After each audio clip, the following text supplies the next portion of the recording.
At my brother's wedding, my own mother whispered, "Please go, you're embarrassing us." I felt the world stop. But I later learned her real fear wasn't my dress. It was me discovering the $250,000 inheritance she had stolen from me years before. The doorbell chimed at precisely 7:32 p.m., a sharp, clean sound that cut through the easy rhythm of my Tuesday night here in Austin. Through the peephole, a scene I had played out in my nightmares 1,000 times finally came to life. Standing stiffly in the hallway of my modern, eclectic apartment building were my parents, Arthur and Helen, and my older brother, Arthur Jr. They looked like porcelain dolls plucked from their Charleston showcase, immaculate, expensive, and brittle. Their expressions were a cold mixture of indignation and fury. I took a deep breath, opened the door, and was met not with a hello, but with my father's clipped, accusatory tone. "Do you have any idea?" he began, his voice low and trembling with rage. "The humiliation you have brought upon this family?" This was the moment. The moment my family, who had meticulously erased me from every wedding, invitation, and family portrait, suddenly flew over 2,000 miles to demand entry into my life's most sacred event, a wedding that had already taken place the week before. They weren't here for reconciliation. They were here for an explanation, for an apology they felt they were owed. What they didn't know was that after a lifetime of swallowing their judgment, I was no longer the girl who would shrink to make them feel powerful. The air in my hallway was thick with decades of unspoken resentments. It's a suffocating feeling, isn't it? If you've ever felt like the odd one out in your own family's story, I want you to do something for me right now. Just type the city you're watching from in the comments. Let's see how far this circle of silent understanding really goes. But before we dive back into that frigid confrontation in my doorway, let me properly introduce myself.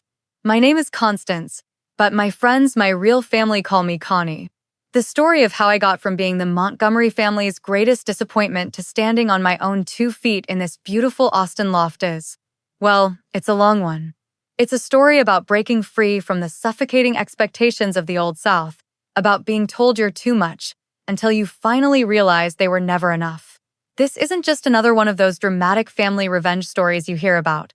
This is a story about reclaiming your own soul. For years, I tried to contort myself into a shape they would approve of, always hoping for a crumb of acceptance that never came. I learned the hard way that you can't earn love from people who have already decided you're unworthy of it.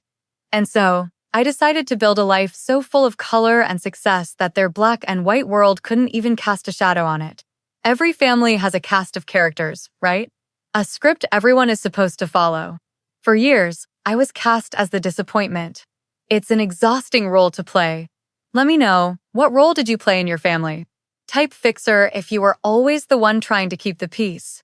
Or rebel if you were the one who always broke the mold. I'm genuinely curious to see the balance in our community here. To understand my family, you have to understand Charleston, South Carolina. It's a city dripping with old world charm, Spanish moss, and the heavy weight of tradition.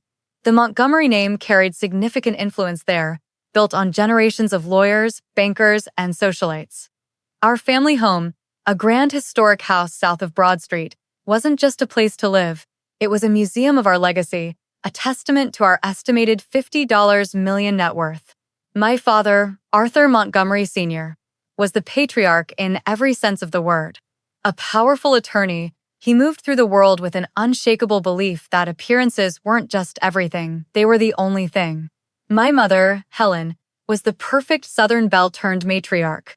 Her life was a carefully curated calendar of charity luncheons, garden club meetings, and ensuring the Montgomery family presented a flawless facade to Charleston high society. Then there were my brothers. Arthur Jr., or AJ, was the heir apparent, a perfect carbon copy of our father in both ambition and demeanor. He never questioned the path laid out for him. Prep school, an Ivy League education, and a corner office at Dad's firm. My younger brother, Robert, or Rob, was the quiet observer. He played his part, but I always sensed a flicker of conflict behind his eyes, a silent discomfort with the rigid roles we were all assigned. And then there was me. I was the wild card, the splash of chaotic color on their perfectly neutral palette. From a young age, I saw the world in vibrant hues and bold lines, a language they simply couldn't or wouldn't understand. I wasn't just different. In their world, I was a flaw in the family's otherwise perfect portrait. The only person in that grand house who ever truly saw me was my grandmother, my father's mother. She was the quiet, steady heart of the family, and she saw my artistic spirit not as a rebellion, but as a continuation of a creative spark she herself had been forced to extinguish. She would sneak me art supplies and whisper, "Don't you ever let them dull your shine, Constance." When she passed away peacefully at the age of 88, it felt like the last light in my childhood home went out. A week after the funeral, my father gathered us in his mahogany-paneled study to read her will. I remember holding my breath, hoping for some final message of validation from her. My father, in his official attorney voice, announced that she had left a trust fund for me, to be managed by him until my 21st birthday. My heart leaped. Then he said the amount, $25,000. I was initially flooded with gratitude, thinking it was an incredible gift meant to help me start my life.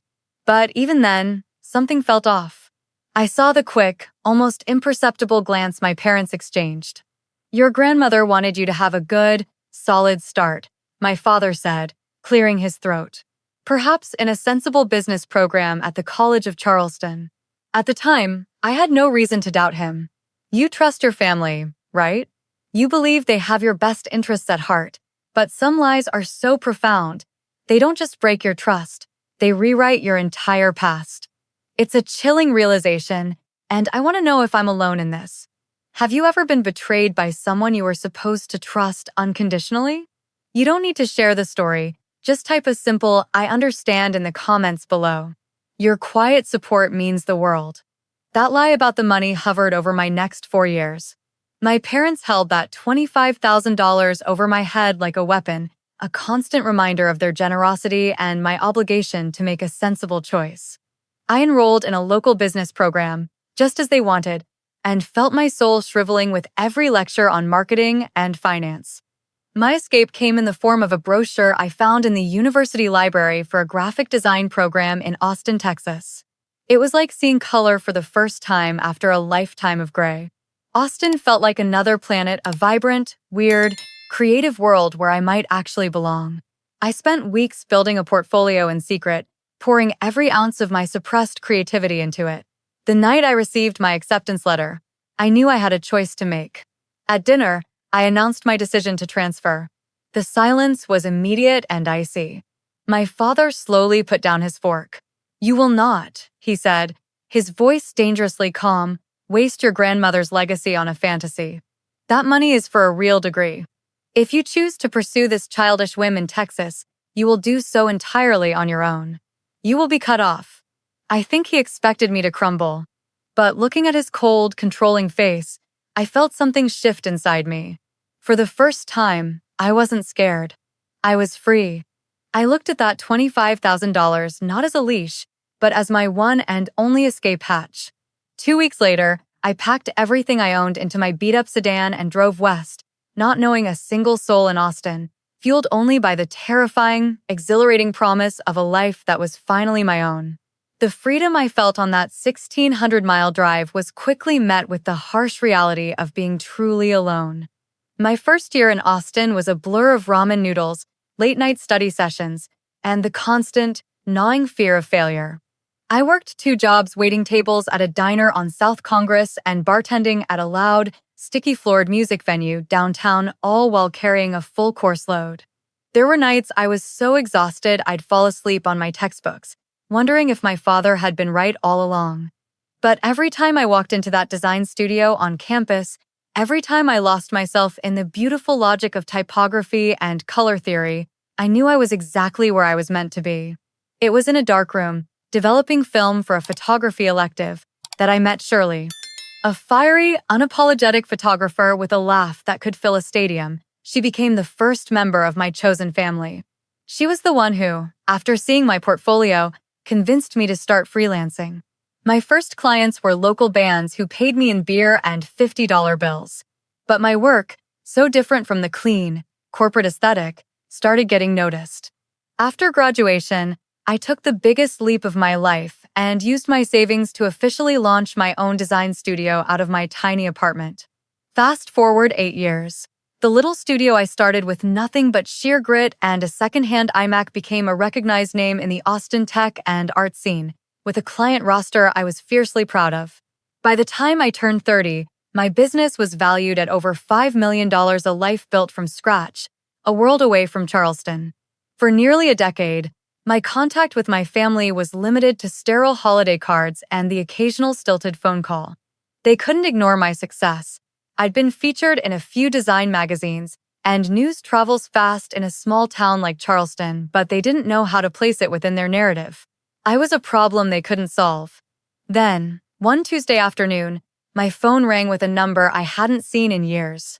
It was my mother. Her voice was like honey laced with arsenic, overly sweet and dangerously smooth. "Constance, darling, we have the most wonderful news," she chirped. "Your brother, AJ, is engaged. He's marrying a wonderful girl from a very prominent family, and we are just over the moon." A small, foolish part of me flickered with hope. An invitation. A real one. Maybe this was it, the olive branch I had subconsciously been waiting for. But then came the velvet-gloved instructions. "Of course, it will be a very traditional affair at the country club," she continued. "We need everything to be just perfect. A lovely dress in a pastel color would be appropriate, dear. And perhaps something with long sleeves? You know how fussy the older members can be." The subtext was as clear as a Charleston summer day. "Do not embarrass us. Hide your tattoos. Be the daughter we can tolerate for an evening." It was an invitation, but it felt like a summons with a strict uniform requirement. They weren't inviting me, they were inviting a sanitized version of me. Have you ever been handed a script for a family event, a list of unspoken rules on how to act, what to wear, who to be? If you've ever had to wear a mask just to keep the peace, just write, "I've been there" in the comments. You are not alone in this. Against my better judgment, I went. A part of me, the part that still yearned for a family that might one day love me, decided to play the role they had written. I flew to Charleston and spent an obscene amount of money on a long-sleeved, pale lilac silk dress that felt like a straitjacket for my soul. I covered the small tattoos on my hands with a thick, pasty concealer and pinned my vibrant hair into a severe, joyless bun. I looked in the mirror and saw a stranger, a ghost of the daughter my parents had always wanted. The wedding reception was held at the Charleston Country Club, a place where wealth was whispered and judgment was served with every glass of champagne. I was, of course, seated at a table in the back, a polite form of quarantine. But the true humiliation came after dinner. The bride's mother, a woman who was a carbon copy of my own in her ambition and icy demeanor, glided over to my mother. I was standing close enough to hear her syrupy, venomous whisper. "Helen, darling," she said, "everything is just perfect. But perhaps Constance might feel more comfortable leaving a bit early. Her presence is just a little distracting for the other guests." I waited for my mother to defend me, to show an ounce of loyalty. Instead, she turned to me, her eyes wide with panic. She gripped my arm, her nails digging into my skin, and hissed, "Please, Connie, just go. Don't make a scene. For your brother." In that moment, watching my own mother publicly sacrifice me to preserve her social standing, something inside me didn't just break, it turned to ice. I don't remember walking out of that country club. I just remember the feeling of the cool, humid Charleston air on my burning cheeks and the sound of the cheerful orchestra fading behind me. I got into my rental car, the lilac silk of the dress feeling like a costume for a tragic play, and just sat there in the dark, hollowed out. My phone buzzed, and I almost swiped it away, but I saw it was my brother, Rob. I answered, my voice a dead monotone. "What?" His voice on the other end was shaky, thick with a guilt I'd never heard from him before. "Connie, I saw what happened. What Mom did. It was unforgivable. And that's not all." He took a ragged breath. "There's something you need to know. Something I should have told you a decade ago." He told me about that day in my father's study. He told me about Grandma's will. "It wasn't $25,000. Connie," he whispered, his voice cracking. "Dad lied. The trust fund she left you. It was $250,000. They took the rest." The phone almost slipped from my hand. It wasn't about the money. It was the calculated cruelty of it. They hadn't just disapproved of me. They had actively sabotaged me, stolen from me, and then used their manufactured generosity as a tool of control for years. Every lie, every exclusion, it all snapped into focus. My entire life had been built on their deceit. If this story is hitting you hard, if you know what it feels like to have the rug pulled out from under you, don't forget to hit that like button. It tells the algorithm that these stories of truth and justice matter, and it tells me that I'm not just screaming into the void. I flew back to Austin the next morning with a clarity I had never known. The grief was gone, replaced by a cold, sharp-edged resolve. The first call I made wasn't to my father to scream or my mother to cry. It was to the best probate attorney in Austin. I didn't want to fight. I wanted what was mine. My father, the great Arthur Montgomery Sr., who built his career on intimidation, folded with surprising speed when faced with a demand letter from a legal firm as ruthless as his own. There was no dramatic courtroom battle, just a quiet, humiliating wire transfer for the full $225,000, plus a decade of accrued interest. It was never about the money, but as I looked at the new total in my business account, I knew exactly what to do. I didn't buy a new car or a bigger apartment. I invested every single penny back into my studio, hiring new talent, upgrading our technology, and expanding into a larger space. I was honoring my grandmother's true wish fueling my dream, not my father's ego. It was during this time of growth and empowerment that I met Walter. I met him not at some stuffy gala, but at an architectural forum where I was speaking on a panel about branding and design. Walt was an architect, a man who understood that the most beautiful things are built on a foundation of both strength and creativity. He didn't see my tattoos as flaws. He saw them as art. He wasn't intimidated by my success. He was my biggest champion. For the first time in my life, I was with someone who didn't want me to shrink. He wanted me to take up more space, to be louder, to be brighter. He loved the person I was, not the person he thought I should be. A year later, on a warm September evening overlooking the Austin skyline, Walt asked me to be his wife. His proposal was quiet, heartfelt, and perfectly us. As we started to dream about our wedding, the inevitable topic of my family came up. "What do you want to do, Connie?" Walt asked gently, his hand covering mine. And for the first time, there was no conflict in my heart, no flicker of hope for their approval. The answer was simple and clear. "I want to have a wedding," I said, a slow smile spreading across my face. That is the exact opposite of everything I was ever taught a wedding should be. And so began the planning of the most joyful, authentic, and exclusive event of my life. This wasn't just wedding planning. This was a quiet, deliberate act of rebellion. It was the masterstroke in one of the most satisfying family revenge stories I could ever write for myself. Instead of a stuffy country club, we booked a contemporary art gallery in the heart of downtown Austin. Instead of a string quartet, we hired a local soul band that made you want to dance all night. We had food trucks serving tacos and barbecue instead of a dry, overpriced chicken dinner. And the guest list? It was short, and it was sacred. It was our chosen family. Shirley, our closest friends, the colleagues who had become confidants. There was not a single Montgomery on the list. Every choice we made was a reclamation of joy, a celebration of the life we built.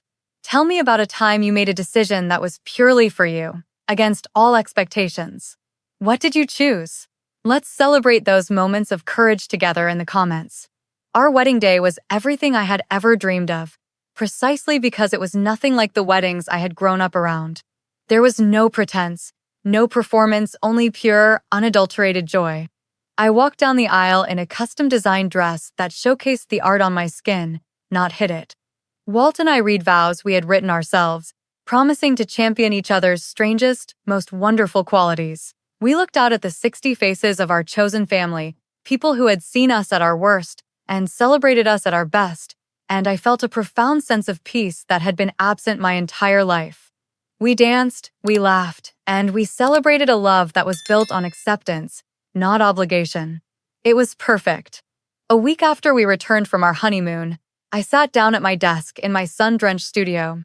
I had one final piece of business to attend to. I had designed a wedding announcement. It was a stunning piece of art. If I do say so myself, a beautiful photograph of Walt and me, laughing, surrounded by our friends, printed on thick, luxurious cardstock. It was the kind of elegant mail my mother would appreciate. Inside, beneath the details of our marriage, I had written a single, carefully crafted sentence. It read, "Thank you for teaching us that family is not defined by blood, but by the people who choose to love and support you unconditionally." We were overjoyed to be surrounded by our true family on our special day. I slipped one into a crisp envelope, addressed it to the grand house in Charleston, and dropped it in the mail. It wasn't an act of anger, it was an act of closure. A final, beautifully designed period at the end of a very long sentence. It took 3 business days for the announcement to travel from Austin to Charleston. It took another 2 for them to organize their indignation and book their flights. And that brings us right back to my doorway, to the cold fury in my father's eyes. So there he stood, accusing me of humiliation. I let the word hang in the air for a moment before I answered, my voice not loud, but clear and steady in a way they had never heard before. "Humiliation?" I asked, looking directly at him. "You want to talk about humiliation? Let's talk about it. Is it being publicly shamed at your own brother's wedding? Is it having your mother, the person who is supposed to protect you, ask you to leave so you don't make a scene?" I then turned my gaze to my mother, whose face had begun to crumble. "Or perhaps real humiliation," I continued, "is discovering that your parents, people of immense wealth and social standing, stole $225,000 from their own daughter's inheritance and lied about it for a decade." The silence that followed was more explosive than any shouting match. My father's face went from red to a sickly white. My mother started to cry, her go-to emotional weapon, but for the first time, it had no effect on me. My brother AJ stammered, That's not how it was." I held up a hand. "It is exactly how it was." There was no satisfaction in their shock, only a quiet, profound sense of release. If you have ever had to fight for your own truth and find your own voice against the odds, this space is for you. Subscribe and join a community that understands that sometimes the most powerful thing you can do is close a door. After I closed the door, the silence in my apartment was absolute. It wasn't an empty silence, it was a peaceful one, filled with the weight of a decision finally made. Walt wrapped his arms around me, and for the first time in my life, I felt completely safe, completely home. The drama didn't end there, but it was no longer mine to manage. A week later, I got a long, heartfelt email from my brother, Rob. He apologized not just for my parents' actions, but for his own years of silent complicity. "I was a coward," he wrote, "but I don't want to be one anymore. I'd like the chance to get to know my sister, if you'll let me." It was the beginning of a slow, careful process of building a new relationship, one based on honesty and mutual respect. As for the rest of my family, their punishment was far more fitting than anything I could have devised. Word travels fast in the gossiping circles of Charleston's high society. The story of the confrontation, and more importantly, the story of the stolen inheritance, began to circulate. I don't know how it got out. Perhaps Rob confided in someone, perhaps a neighbor overheard. But the one thing my father cherished, above all else, his flawless reputation, began to crumble. The Montgomery name was suddenly associated not with legacy, but with scandal. While their perfect world was cracking under the weight of their own actions, my world continued to bloom. Walt and I thrived, surrounded by our chosen family, building a life defined not by appearances, but by genuine connection and joy. Their storm was finally over, and my peaceful life could truly begin. People love the saying, "Living well is the best revenge." For a long time, I clung to that idea, letting my success in Austin be a silent rebuttal to their judgment in Charleston. But as I've healed, I've realized that's not quite right. Living well isn't revenge. It's victory. My revenge wasn't seeing my father's reputation tarnished or my mother isolated. My true revenge was the peace I felt waking up every morning next to a man who adored me. It was the laughter that filled my studio, the genuine community I had built, and the profound freedom of no longer waiting for an apology that would never come. For years, I had mourned the wedding invitations I never received, believing each one was a fresh verdict on my worthlessness. But in choosing not to invite them to my own wedding, I wasn't simply mirroring their cruelty. I was setting a new standard for my life. I was declaring that the most sacred spaces in my world, the moments of pure joy and celebration, would be reserved exclusively for people who loved me unconditionally. It was the ultimate act of putting myself first, not out of spite, but out of a deep, hard-won sense of self-worth. You cannot change the family you were born into. You cannot make people see you if they are determined to look away. But you can, and you absolutely must, choose who gets a front row seat to the beautiful, authentic life you build for yourself. That choice, I've learned, is the only one that truly matters. So what is the final lesson in all of this? I believe it's that true justice isn't always loud. Sometimes, it's the quiet karma of watching people live with the consequences of their own choices. For my family, their greatest fear was a blemish on their reputation, and in the end, their own actions brought that upon them. And forgiveness? Forgiveness, I've learned, isn't about telling them that what they did was okay. It's about telling yourself that you will no longer allow their story to be the most important chapter in your own. It is the final, quiet act of taking your power back, not by fighting, but by letting go. A few months ago, Rob sent me a picture of his newborn daughter, and as I looked at her tiny, peaceful face, I felt no bitterness, only a gentle hope for a new generation. The life I have now with Walt, with Shirley, with my incredible chosen family in Austin, is more beautiful than I ever could have imagined. It's a life built on the radical idea that you should be celebrated for who you are, not tolerated for who you're pretending to be. Your story is your own, and it is valid. You deserve to be the main character in it, not a supporting role in someone else's carefully curated play. Thank you for spending this time with me today and for letting me share my journey from the shadows into the sun. If you believe in the power of rewriting your own story and living a life true to your own values, then hit that subscribe button and join our community. Let's continue to remind each other that we are not alone. And please, always remember, you deserve to be loved exactly as you are, without conditions or expectations. Go build your beautiful life.